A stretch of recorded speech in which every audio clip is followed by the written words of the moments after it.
کله یو را باندې مهربان دي کله بل را باندې مهربان غربت او رکشه تای لوبې په کاله کړې دي زما د ګران وطن په ګران ولس دې څه کړې دي زما د ګران وطن په ګران ولس دې څه کړې دي غربت او رکشه دوستانو السلام علیکم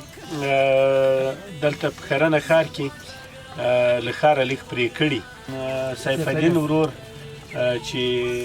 معیوب هم د بیچاره او تقریبا اولادونه هم د خدای زور ورپاته دي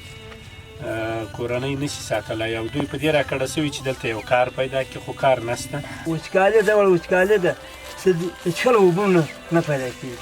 هیڅکله اوبه له وچکالي راکړه سوستئ کار نه و کار نه و بیخي کار شته نه وچکالي لاړ شي ښه مطلب پرېښوله خراب هلې نیمه دا روزانه کې نیمه هغه کې ته څه وکړو یو شی نشته یو شی نشته ته اوس دلته څه شی کوې په څه شي مصروفه یې زه اوس دا کار کوم لاس کاروبار کوم چیرې ولاړ شم 200 روپۍ د هغه روزانه یې 200 روپۍ هغه هم کله پیدا شي کله نه چیرې بازار کله پیدا شي کله نه ښه او دغه کار نو چې نشي پیدا بیا څه کوئ بیا ته څه ورته راسه نو د اولادونه خو مړۍ ډوډۍ غواړي بس کله په حالات اوس ګوره کله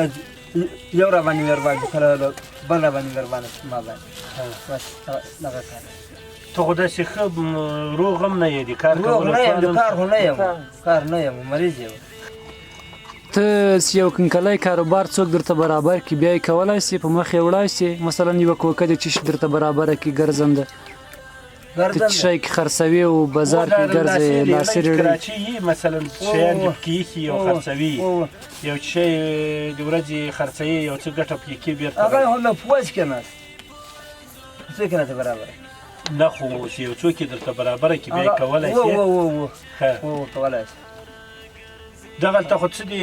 حمام او د دې شي سهولت هم نشته دا ماشومان بیا پاکوي چې دا خو پاکېدل هم غواړي بختور دغه ډګرې باندې خورم دا وینو دا ډګره ښه خالي اوبه پرې اچوئ بس دوی راکډه سوي دي دلته پراته دي او زموږ او ستاسې لاسنیوي او کومک ته اړتیا لري هڅه به کوو چې د ژوند د تغییر لپاره یې یو لاره ګودر برابر کړو دا ماشومان په موږ او ستاسې حق لري نو کوشش به کوو چې دوی ته رسېدګي وکړو موږ اوس یو څه اندازه کومک دوستانو کړی و چې خوراکي مواد مو ورته راوړو او یو څه اندازه به له ده ورور سره چې اوس بیخي ناتوانه د نقد کومک وکړو د بیا لپاره ستاسې د دې کورنیو لپاره همکاري غواړو دوی په بد وضعیت کې دي او زموږ ستاسې مسؤلیت ده چې رسېدګي ورته وکړو په ګران ولس دې څه کړي دي زما د ګران وطن په ګران ولس دې څه کړي دي غربت او رکشه تای لوبې په کاله کړې دي زما د ګران وطن په ګران ولس دې څه کړي دي زما د ګران وطن په ګران ولس دې څه کړي دي وخت فریاد د